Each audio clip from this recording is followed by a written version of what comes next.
The galactic conquered was old. It had stood for 11,000 years. 43 different alien species lived inside it. They traded with each other. They shared art. They built peace together. They told themselves they had made the galaxy a kind place. They were wrong, but they did not know it yet. On the crystal world of Vithura, the Triarch Council sat in a grand chamber made of glass and light. Holograms of leaders from every member world floated in the air. They were calm. They were polite. They thought nothing could break them. Then a small, wet figure walked into the center of the chamber and changed everything. Her name was Ambassador Shellen. She came from a soft race called the Thrinari. They were tall and thin with skin like fish and eyes like dark pools. They were poets. They were builders of cities under the sea. They had never killed anyone. They did not know how, and now Shellen had come to the great chamber to beg for her people's lives. She told the council about the Korvax swarm. The Korvax were a hive species from far beyond the outer veil. They came in numbers like rain. They ate worlds. They drank oceans. They turned green planets into gray bone in only a few weeks. 3 conquered systems had already gone silent. 3 whole worlds gone with all their people inside them. Shellen showed the council pictures of her home, the planet Aluin. The coral towers were still standing. The children still sang in the deep waters, but the Korvax fleet was coming in 90 days, maybe less. Aluin would be gone too. She fell to her knees on the cold floor. She wept. She begged. She asked the great conquered, the wise galaxy, to please save her people. The council members made soft sounds. They clicked. They hummed. They said sad words, but they did not say yes, because the truth was simple and shameful. The conquered military was beautiful but weak. Their ships were made for parades, not war. Their soldiers had never seen real blood. Every member species was gentle. Every member species had grown up on safe worlds, easy worlds, kind worlds. None of them could fight the Korvax. Shellen lay on the floor and felt the cold seep into her wet skin. She knew her people were going to die. The galaxy was going to watch them die. And then in the silence a small voice spoke. It was a young archivist near the back of the chamber. He held an old data slate in his shaking hands. He said one word: humans. The chamber went very still. Some of the older delegates closed their eyes. Some of them made the sign of warding against bad things. The word humans was not spoken anymore. It was a word from a dark file, a word the conquered had agreed to forget. The young archivist was scared, but he kept talking. He told the room what he had read. 300 years ago, the conquered had found a small blue world in a quiet arm of the galaxy. The world was called Earth. The people on it were called humans, and the conquered scout teams who studied that world had come back shaking. They had said only one thing in their report. They had said, this place is wrong. Earth was not like other worlds. Earth tried to kill its own children. The weather killed them. Water killed them. The other animals killed them. Even the small things, the things you could not see, killed them.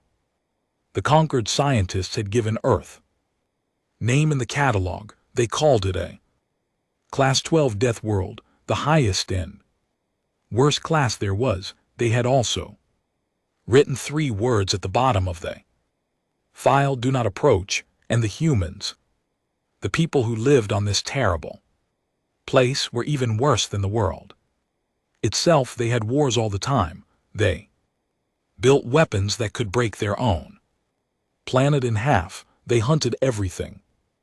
They ate everything. They climbed mountains for fun. They swam down to the deep, dark places of their oceans for fun.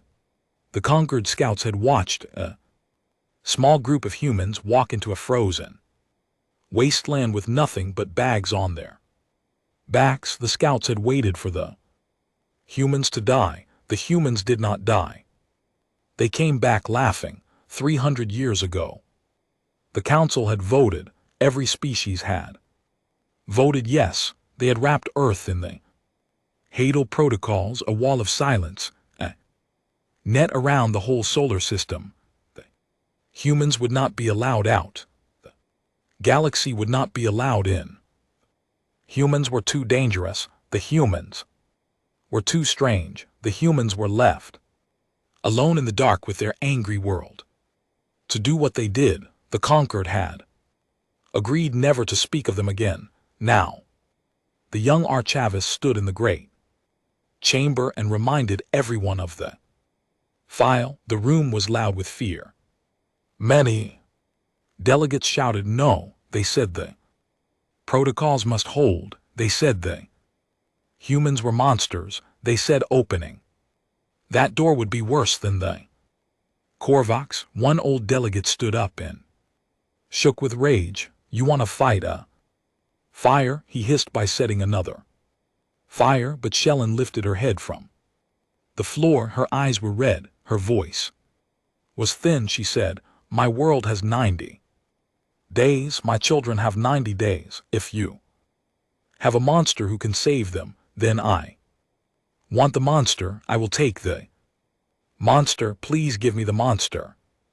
The vote was held. It was very close. Many delegates voted no. Many voted yes. Only because they could not look at Shellen and say no to her face. The motion passed by a tiny number. The Hadal protocols would be opened. A small ship would be sent to Earth.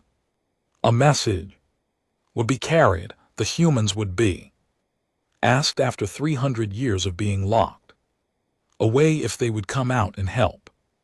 Shellen rose slowly from the floor. She bowed to the council. She walked out of the chamber on shaking legs. She did not feel happy. She felt like a person who had just opened a heavy iron door deep in the dark and heard something on the other side begin to wake up. Shellen walked through the long halls of the council building. Other delegates passed her. Some of them touched her arm in a sad, kind way. Some of them would not look at her at all. They thought she had just sold the future of the galaxy to save her own world. Maybe she had. She did not know.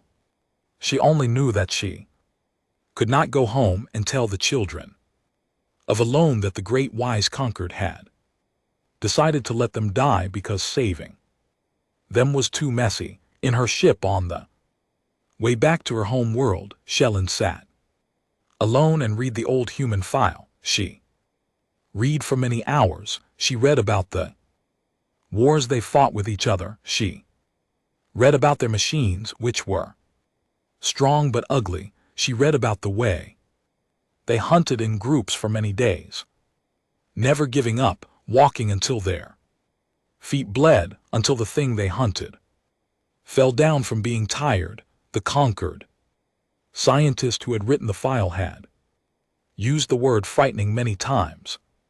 Shellen could see why, but she also saw something else in the file, something the old scientist had not understood. The humans loved each other. They loved their children with a fierceness that was almost a weapon. They built songs and stories in small homes. They held hands when they were scared. They cried when their friends died. They were not just predators. They were not monsters. They were something stranger. They were a people who had been pushed by a hard world, and instead of breaking, they had learned to push back, and then they had built warm little fires in the middle of the dark, and they had told each other Stories around those fires while the night tried to come in, Shellen closed the file. She put her wet face in her hands. She did not know if she had just saved her people or doomed the galaxy. Maybe both, maybe neither. She would know soon, far away on the small blue world that the galaxy had tried to forget. A quiet station near the moon picked up a strange signal. It was the first signal from outside the wall. 300 years. A young human officer looked at it for a long moment. She did not seem surprised. She had been trained for this her whole life. Every officer at the station had. They had a folder for this exact moment. The folder was old and dusty, but everyone knew where it was kept. The officer pulled the folder from a drawer. Then she smiled very slowly. She picked up a phone. "Sir," she said, "I think we have a guest. Please tell the director the wall just came down, breaking the seal." The conquered ship was called the Soft Tide of Morning. It was a beautiful ship. It was made of pale silver and soft blue lights. It sang a quiet song in 200 languages as it moved. Every weapon on the ship was locked off. Every system was set to peaceful mode. The crew wore white robes. They were not warriors.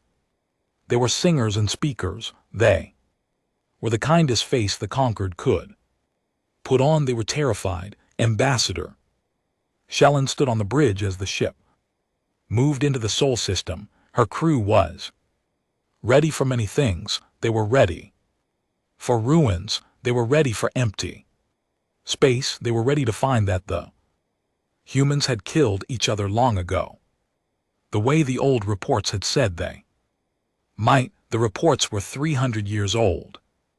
The reports said the humans were on the edge of dying out. They had broken. Whether they had bad wars, they had not yet reached past their own moon.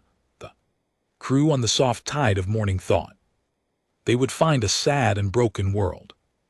Maybe a few cave people picking through old metal. What they found was a wall of ships. The first thing the conquered scanner saw was a fleet. Not one ship, not 10, hundreds of ships sitting in a careful pattern around the planet Earth. The ships were ugly. They had no soft lines. They had no music. They were made of black metal and thick plates. They had things sticking out of them that looked like guns. Some of them looked like fists. Shellen had never seen ships like these. They did not look like vehicles. They looked like animals, sleeping animals, big and quiet, that you should not wake. The Soft Tide of Morning broadcast its message of peace. It sang in every language the conquered knew. It begged not to be hurt. For a long time nothing answered. Then one of the ugly black ships moved. It came forward, slow and easy. It stopped right in front of the conquered ship. A voice came on the speakers. The voice spoke perfect conquered trade tongue. It said only one sentence: "Follow us, please." Shellen had to sit down. The voice was a human voice. The humans had not died. The humans had not stayed small. The humans had learned the conquered trade tongue somehow. Even with the wall around them, the humans had been waiting. The conquered ship was led to a station near the planet Mars. The station was huge. It was bigger than any conquered station Shellen had ever seen. It was rough and strong. It looked like a tool, not a home. There were workers crawling all over it. Earth itself was green and blue and beautiful, but Mars behind the station had changed. Mars was no longer red. Mars was now half green, with seas and clouds and forests. The humans had remade a whole planet. Shellen looked at it and felt something cold move through her body. The conquered team walked off their ship onto the Human station, the air was thick.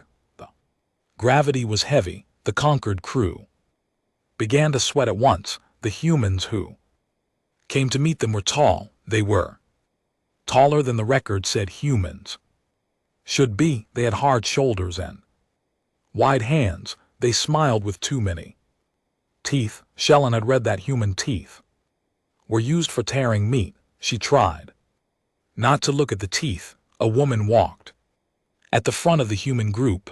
Her name was Director Yusra Akefer. She wore a plain gray uniform with no decorations. Her eyes were very steady.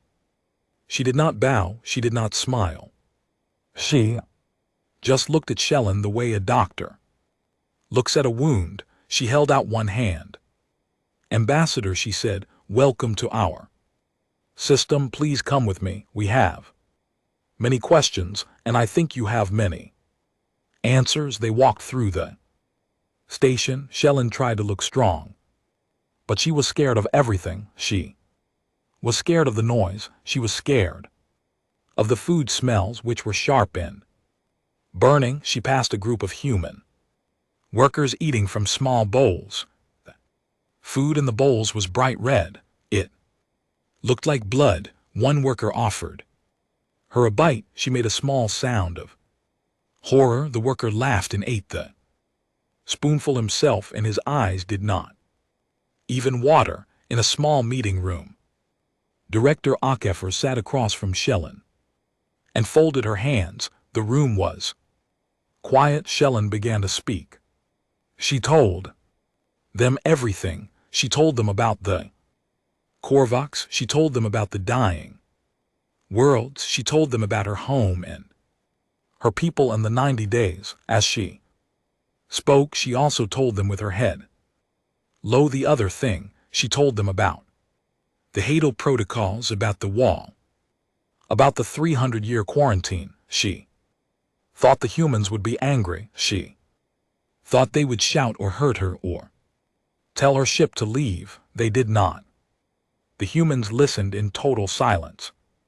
When she was done, no one spoke for a long time. Then Director Akefer leaned back in her chair. Her face had not changed at all. She had heard about the wall around her people. She had heard that the galaxy had locked them away, called them monsters, and forgotten them, and she did not look surprised. Not even a little. You knew, Shellen whispered. Akefer gave a small smile. It was not a kind smile. We worked it out. She said, about 100 years ago. Signals stopped at a certain point. The patterns were too clean. Someone had built a fence, so we built up. We built fast. We figured one day the fence would come down, and we wanted to be ready. When it did, Shellen tried to stay calm. And now, she said, we ask for your help. Please, the Korvax will eat my world. We have nothing else. Please save us. We will give you anything. Trade, tools, knowledge, anything you want. Akefer looked at her for a long moment. Then she said something that the conquered delegates would replay for hundreds of years afterward, trying to understand it. She said, keep your trinkets. We've been bored. Shellen did not understand the word at first. Bored. She blinked her wet eyes. Bored. Yes, Akefer said. She stood up. Behind her, through the big window, the ugly black ships of the human fleet were moving. They were waking up. They were turning. They were facing outward toward the dark where the Korvax waited for 300 years. Ambassador, we have been the most dangerous people in our own backyard. There is nothing left here to test us. Nothing left to fight. We have been waiting a long time for someone to knock on the door, so tell your council thank you. Tell them we accept, and tell them, she added with that same small, sharp smile, to stay out of our way. Shellen was given a tour of the human fleet that evening. She did not really want one, but Akefer insisted. They walked Through the docks were the ugly black. Ships were being prepared for war. Workers shouted to each other, sparks fell from welding tools, the smell of hot metal was everywhere, Shellen saw. Young human soldiers loading boxes onto ships. The boxes had warning signs all over them, skulls, flames, words she could not read. The young soldiers were laughing as they worked, they were singing, they were excited. They are going to a war, Shellen whispered to Akepper. They might die. Why are they happy? Akepper watched her people load the ships. Her face softened just a little. Because they finally have somewhere to go, she said. Ambassador, my people have spent 300 years training for an enemy that never came. We built fleets, we built weapons, we made machines that could fight anything. And then there was nothing to fight. Do you know what that does to a species like mine? We started fighting each other. Again, small wars, stupid wars, anything to feel useful. She shook her head. You did not just ask us for help, you gave my people a reason to exist. They are going to repay you for that. Very loudly, in front of the whole galaxy, Shellen sent her report back to Velara that night. She wrote it carefully. She tried to make the council understand. She wrote about the gravity, the food, the laughing, the teeth. She wrote about the woman in the gray uniform who did not blink. She wrote about the wall coming down and about the thing on the other side of the wall which had been getting ready for them this whole time. She finished the report with one short line. The only honest line in it. We did not save them, she wrote. We let them out.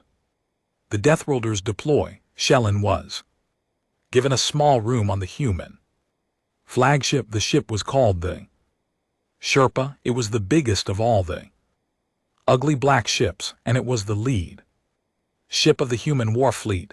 The room they gave her had soft lights and a tank of cool water for her skin. The humans had built it for her in only a few hours. They were polite, they were kind, in their own strange way, but everything around the room was wrong. The walls hummed, the whole ship hummed. Sherpa was always doing something. It was always moving, always testing, always working. The lights in the halls were too bright. The food in the cans smelled like fire. The crew laughed too loud and walked too fast. Shellen tried to take notes for her report, but her hands shook. She kept dropping her pen. She walked the halls of the ship and tried to understand the people who had been chosen to save her world. The first thing she noticed was the gravity. The Sherpa's engines were running at a level the Conquered called unsafe 3 times normal pull. Shellen's bones hurt. Her steps were heavy, but the humans walked through these halls in bare feet. Some of them ran, some of them carried heavy boxes on their shoulders. They acted like the gravity was nothing. She watched a young human soldier do exercises in a side room. The soldier had ropes wrapped around her wrists and was lifting metal blocks over her head. She was sweating, she was smiling. Shellen counted the blocks. There were 8 of them. The total weight was enough to crush a Thrinari into paste. The soldier saw Shellen watching and gave her a friendly wave with one free hand, while the other held all the weight in the air. In the canteen, Shellen sat at a corner table and tried to eat the soft fish paste her crew had brought. She watched the humans eat. They did not eat soft food. They ate things that fought back. They ate plants that burned the mouth. They poured red sauces on their meals that made the air taste sharp. Young pilot at a nearby table was eating something called a pepper. He bit it raw. His face went red. He laughed and Ate another. Shellen watched and thought. This is not eating, this is a fight. They are fighting the food. She met the ship's medical officer that evening. Her name was Dr. Reyes. She was a small, quiet woman with kind eyes and rough hands. Shellen liked her at once. They talked about the ship, about the crew, about the Korvax. Then Shellen asked about safety, about how the humans would protect themselves in battle. Dr. Reyes laughed a soft laugh and said, "Oh, we'll be fine, Ambassador. I have died twice already. They always bring me back." Shellen stared at her. Died? Reyes shrugged. In training it happens. We have machines now that can fix most things if you get to them in time. Last year in a deep space drill, my heart stopped for almost 4 minutes. They got it going again. I had a headache for a week. She smiled. She said it the way another person might talk about a small holiday. Shellen wrote in her report that night with shaking fingers. These people are not afraid of dying, she wrote. They know death. They have shaken its hand. The next day, the war meeting was held. Shellen was invited. The room was full of human officers and a few of her own conquered watchers. A big map of the galaxy floated in the air. The Korvax swarm was shown as a black cloud. It was very, very big. Shellen waited for the humans to tell her how they would defend alone, how they would build walls, how they would slow the swarm down. The humans did not talk about defending. The humans talked about hunting. An admiral with a hard face and short white hair stood at the front. He pointed at the cloud on the map.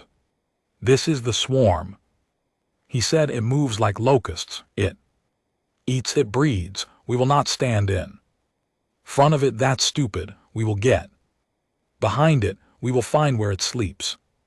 We will find the queens and we will burn them." Shellen lifted her hand. "Very small, sir," she whispered. "The swarm is too big. Behind it is empty space. There is no place to hide." The admiral smiled.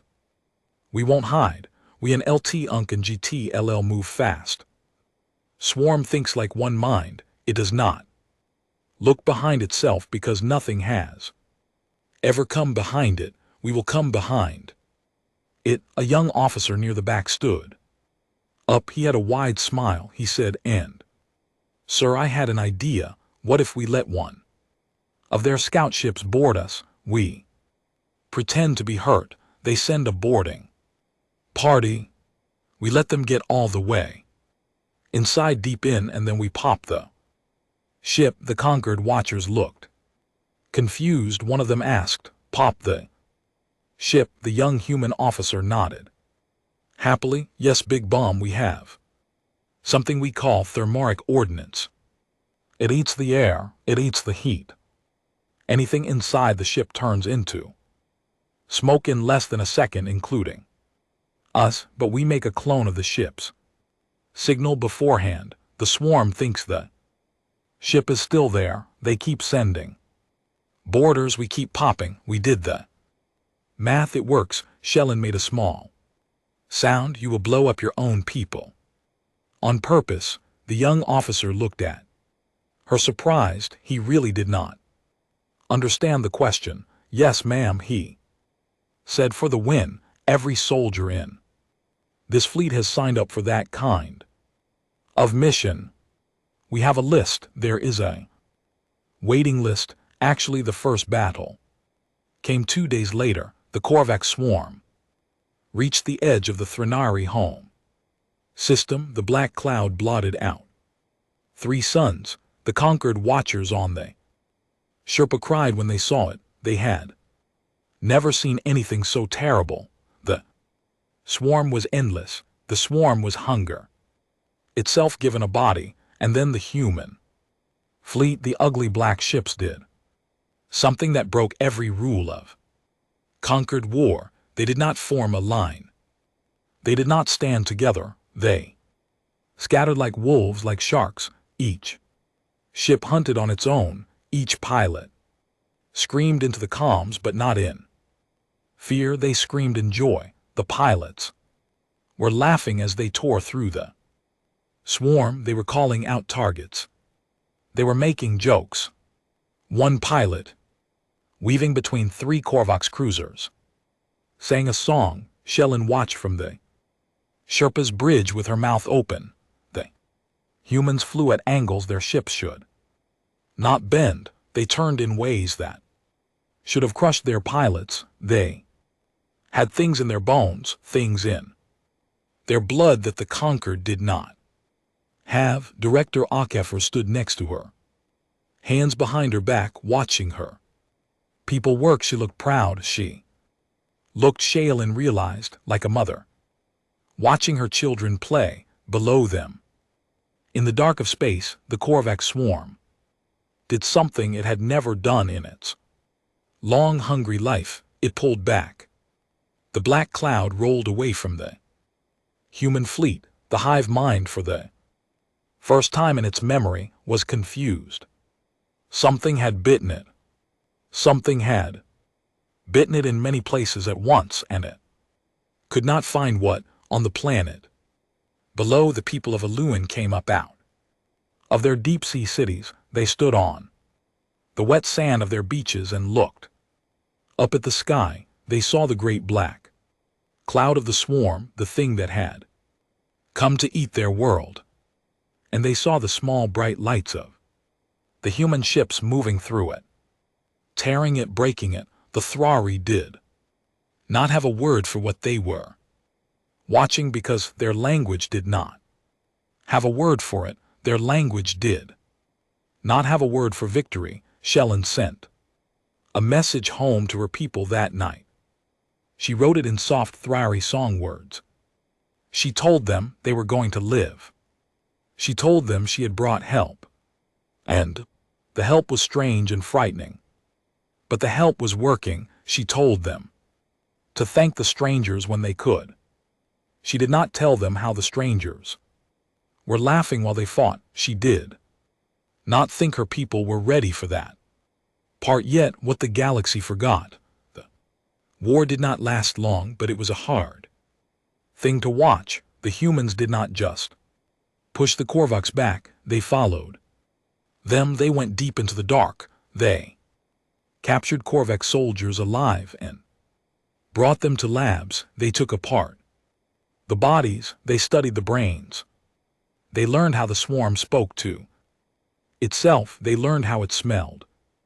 They learned where its weak parts were, the parts it did not know it had. Then the humans did the thing that broke the conquered's heart.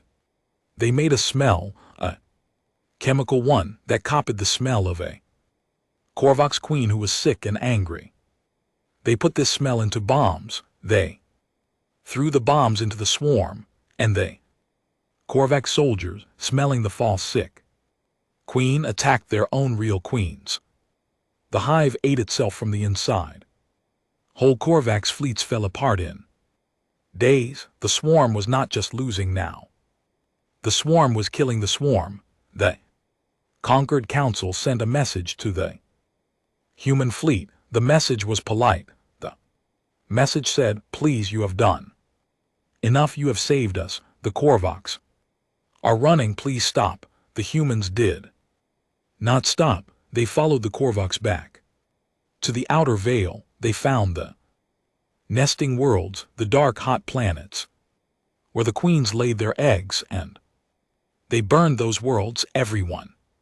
They did not leave anything alive. They did not even leave the small things, the eggs that had not hatched yet. Shellen watched it all from the bridge of the Sherpa. She had not slept in many days.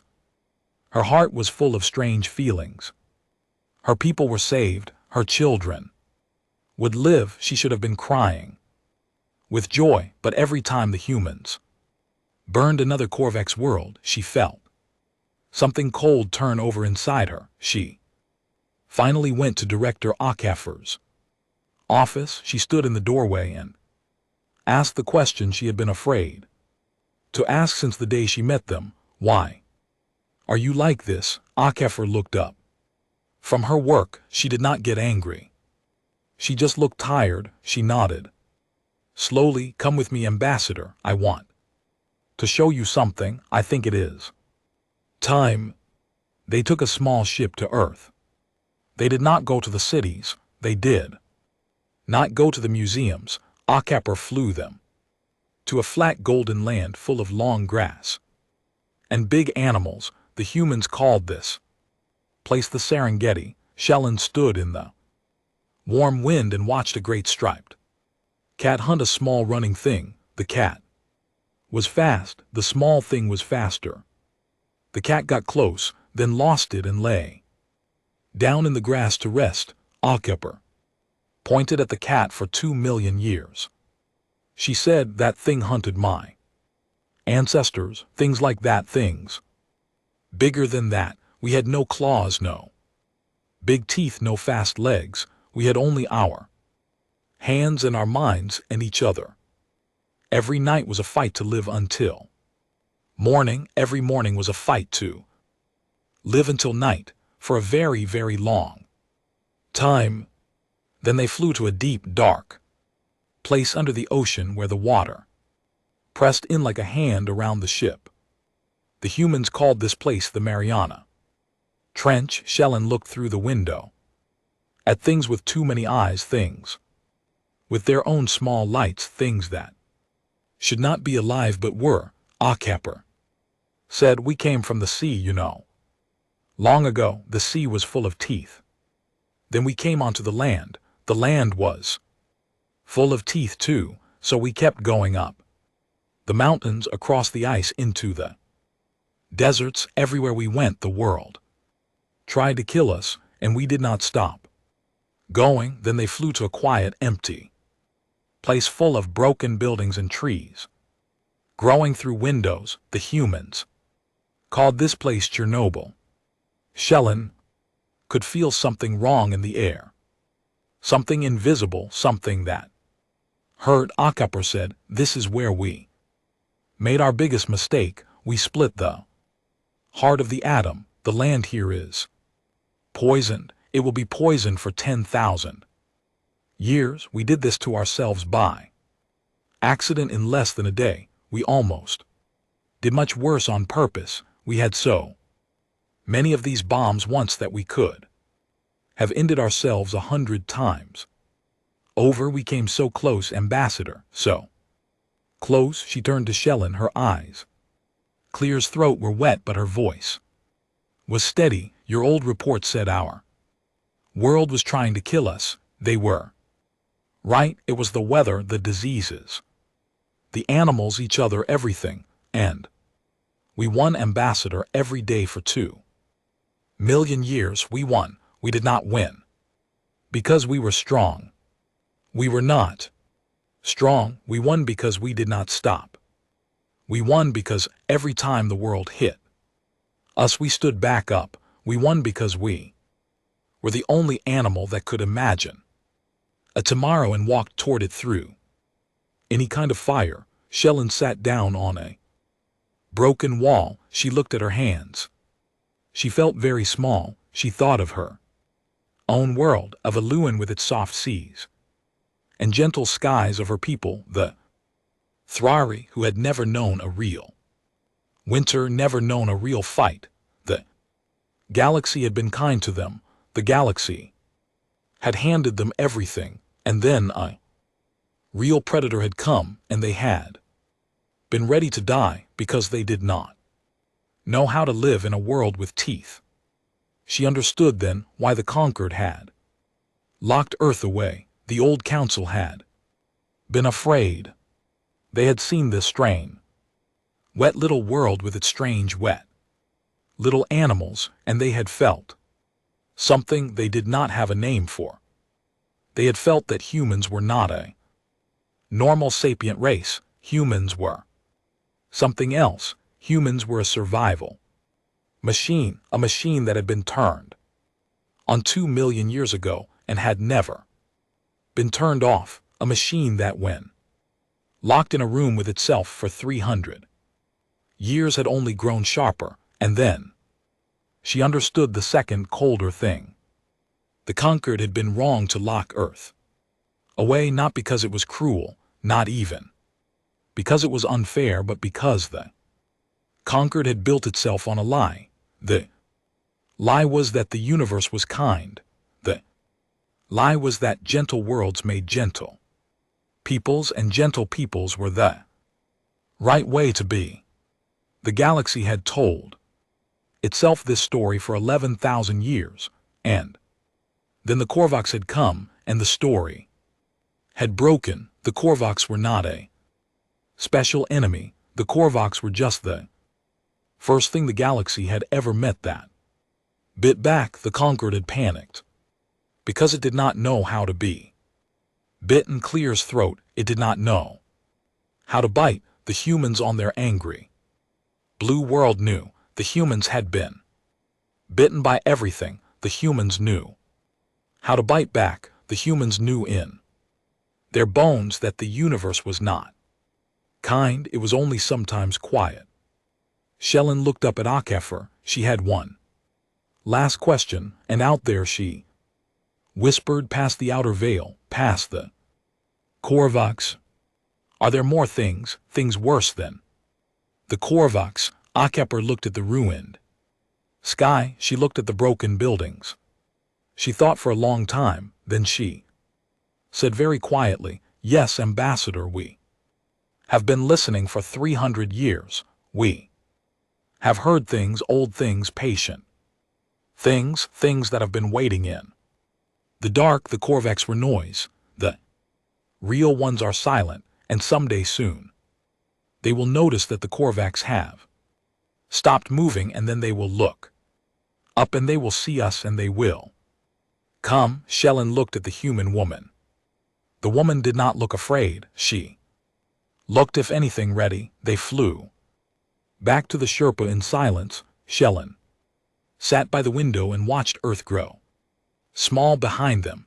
The blue world, the angry world, the school where the humans had been raised. She thought she understood it now in a way the rest of the conquered still could not. Earth had not made monsters.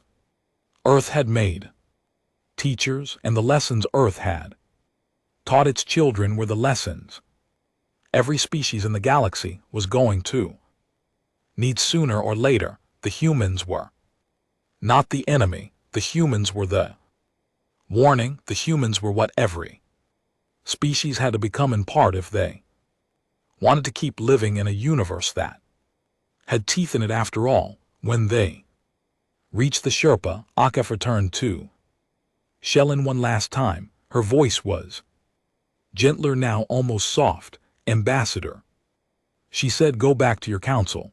Tell them what I showed you. Tell them what I said, and tell them this: the free ride is over. The galaxy has been a quiet place for 11,000 years because nothing big has noticed it yet. Something will. Soon they have a choice. They can stay soft and get eaten, or they can learn to be hard and live. We will help. We are not your enemy, but we are not going to fight your wars for you either. Not after this one. This one was the last free one." Shellen looked into the eyes of the human woman. She saw something there she had not seen before. Not anger, not pride, something softer and older. It looked, Shellen thought, like grief. The humans had survived their cruel world, but not for free. The price was carved into them. Every laughing soldier, every singing pilot, every doctor who had died and come back carried that price. Humans had paid for their strength in tears, generation after generation. They were strong because they had to be, and they wanted very badly for no one else to have to be like them. But they would teach the galaxy how if the galaxy asked, because the other choice was watching another world become silent like a Luin had nearly become the new conquered. The Korvax swarm fell apart in the 8th month of the war. Their last queen was taken alive by a small human team. They put her in a glass tank deep in a lab on Mars. They studied her every day. Conquered watchers who saw the lab work could not eat for days afterward. Humans were not cruel, they did not hurt the queen for fun, they were just very thorough. They wanted to know everything about her, every part, every thought, every smell. The humans wanted to make sure the Korvax could never come back, and then they wanted to take what they had learned and use it on whatever came next. There were big parties on 100 conquered worlds. Songs were written, statues were made, Shellen's home Aluan was saved, 3 other worlds were saved with it. Children who would have died now ran in the wet streets and laughed. The conquered told itself this was a great moment, a new chapter, a new friendship between the old peoples and the strong young humans. The humans did not come to the parties. The humans were busy, they were fixing their ships, they were burying their dead, they were building new ships. Bigger than before, they did not seem interested in songs or statues. When a conquered delegate asked Director Akefer why no humans came to the celebrations, Akefer said, "We do not celebrate winning a war until we are sure the war is over. This one is not over. There will be more." A great meeting was called on the crystal world of Valera. The Triarch Council would formally invite the humans to join the conquered. They had a long, careful speech ready. They had medals to give. They had a place at the high table prepared. They expected the humans to be quiet, to be grateful, maybe even to bow. Director Akefer came to the meeting in her plain gray uniform. She did not bring music. She did not bring gifts. She brought 2 officers who stood behind her, and they did not bother to hide the small black weapons on their hips. The conquered guards felt their hands sweat at the sight. Akefer walked into the great chamber. She did not bow. She did not smile. She walked to the center where Shellen had once knelt and wept. And she stood there with her hands at her sides. The Triarch leaders made their speeches. They spoke of friendship. They spoke of the new age. They spoke of how proud they were to welcome humanity into the family of stars. When they were finished, they looked at Akefer and waited for her thank you. Akefer lifted her chin. She said, "We will join your conquered, but not on your old terms. We have new terms. Listen carefully." The room went very still. Many delegates did not even breathe.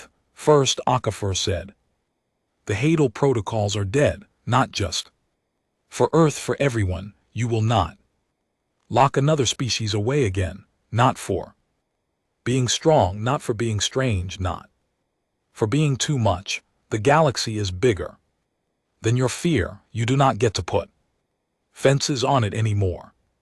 Second, every member world of the conquered will accept human military instructors, your soldiers, your defense forces, your young people. They will train with us. We will teach them how to fight. We will teach them how to bleed. We will teach them how to stand up after they are hit. You will not like the training. Your people will hate it at first. They will hate us. That is fine. By the end, they will be alive. By the end, they will be dangerous. That is the point. An old delegate rose, his hands shaking. "This is barbaric," he hissed. "We are a people of peace. We do not turn our children into weapons." Akefer looked at him without any anger. She just looked tired. "Sir, the Korvax did not care that you were a people of peace. They ate 3 of your worlds. The next thing that comes will not care either. Your Children are going to be weapons, or they are going to be food. There is no third choice. There has never been a third choice. You only thought there was, because the universe was being polite to you for a little while. The room was silent. Shellen, watching from the gallery, felt tears on her wet cheeks. But not sad tears, strange tears, hard tears. She thought of her drowned cities, her dying coral towers, her children who had almost been food, and she thought, this woman is right. This woman is terrible and right. Third Akafur said, you wanted us to save you. Once we did. We will not do it again. Next time you save yourselves, we will help. We will stand with you, but we will not stand for you. The galaxy has been a baby in a soft cradle for 11,000 years. The cradle is broken now. You have to grow up. She stopped. Chamber waited. She looked around at all the holograms, all the worried faces, all the trembling hands. Then she said one last thing in a soft voice, almost a kind voice. We listened, for 300 years, while you were not talking to us. We were listening to the deep dark, to the spaces between the stars. There are things out there, old things, things that have been waiting. The Korvax woke them up by being noisy. They are looking. Now they will come sooner or later, so you have a choice. You can stand with us, or you can stand alone. Either way, you will stand. And then she turned and walked out of the chamber with her 2 officers behind her. No one stopped her.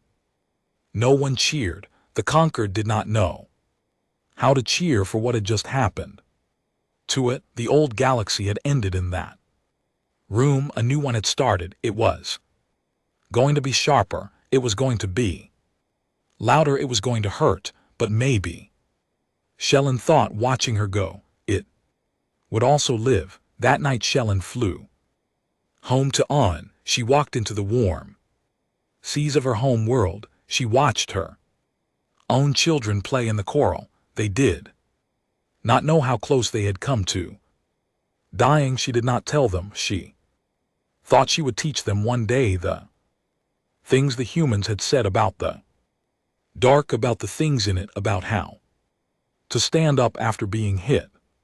And far away, far past the outer veil, past the dead nesting worlds of the Korvax, in a deep cold place where no conquered ship had ever gone, something very old was beginning to stir. It had been still for a long time. It had thought the small blue world was nothing, a baby world, a toy. It was wrong. The little blue world had grown teeth while it slept. The old thing in the dark, for the first time in its long memory, felt a small, sharp feeling that it had never felt before. It took it many days to find a name for the feeling. Finally it understood. The feeling was fear, and the old thing for the first time began to be afraid. Back on Valera, the council was still trying to put itself back together. They argued for many days about what Akapur had said. Some of them wanted to refuse. Some of them wanted to send the humans away, but the truth was clear even to the proudest old delegates. The galaxy had needed humans to live. The galaxy would need them again. The fence was down. There was no putting it back up. The wise old conquered had lost the right to choose the moment it had asked the Deathworlders for help, and so slowly the new conquered began to take shape. Human teachers came to gentle worlds and started training programs. The first weeks were ugly. Soft species cried in the training yards. They got hurt. They quit. The humans waited for them to come back, and most of them did. Slowly, very slowly, the gentle peoples of the galaxy began to learn what the humans had always known. The body breaks, but the body also heals. The mind breaks, but the mind also rebuilds.